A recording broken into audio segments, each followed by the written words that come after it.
कुंभ राशि वालों, भगवान शिव को गुस्सा मत दिलाना, वरना भुगतने पड़ते हैं गंभीर परिणाम। जी हाँ, भगवान शिव के गुस्से के बारे में कौन नहीं जानता। जितना जल्दी शिव जी प्रसन्न होते हैं, उतनी ही जल्दी किसी का विनाश भी कर सकते हैं। कहा जाता है कि जिस दिन शिव जी ने अपनी तीसरी आंख खोल दी, उस दिन सृष्टि का विनाश निश्चित है। कोई भी कुछ भी कर ले, अच्छा या बुरा, भगवान से कुछ नहीं छुपता। इंसान को उसके कर्मों की सजा मिलकर ही रहती है। शिव पुराण में कार्य, बात, व्यवहार और सोच से संबंधित 5 पापों का वर्णन किया गया है। कहा गया है कि अगर मनुष्य ने इनमें से कोई पाप कर दिया तो वह कभी सुखी नहीं रह पाता।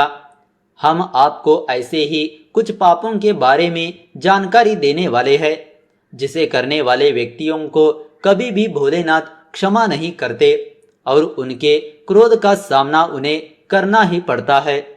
तो आइए जानते हैं कौन से है वह काम। सबसे पहला काम, शिव पुराण में बताया गया है कि भगवान शिव उन लोगों को कभी माफ नहीं करते जो सोच समझकर पाप करते हैं।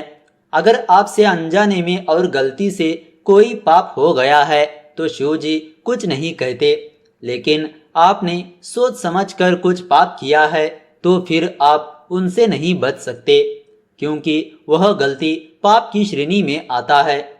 दूसरा, शिव पुराण में कहा गया है कि अगर कोई भी व्यक्ति किसी दूसरे के पति, पत्नी या धन पर बुरी नजर रखता है तो यह भी पाप की श्रेणी में आता है।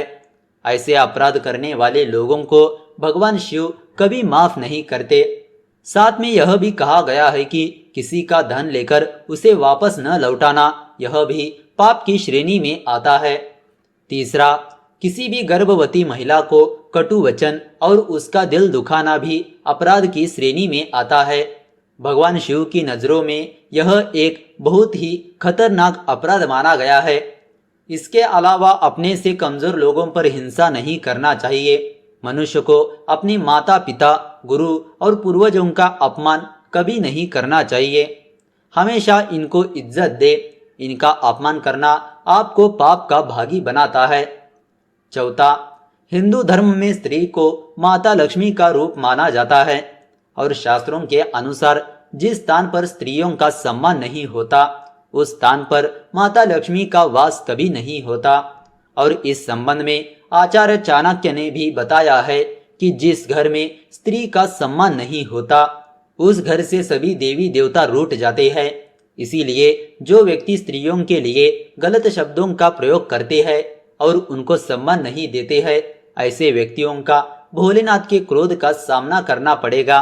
पांचवा, शिव पुराण के अनुसार जो व्यक्ति अत्यधिक लालच करता है या फिर किसी और का धन हड़पना चाहता है और किसी का उधार लिया हुआ धन लौटाने में आनाकानी करता है, तो ऐसे व्यक्तियों को भगवान भोलेनाथ के क्रोध का सामना करना पड़ता है और जिसका बहुत बुरा परिणाम हो सकता है।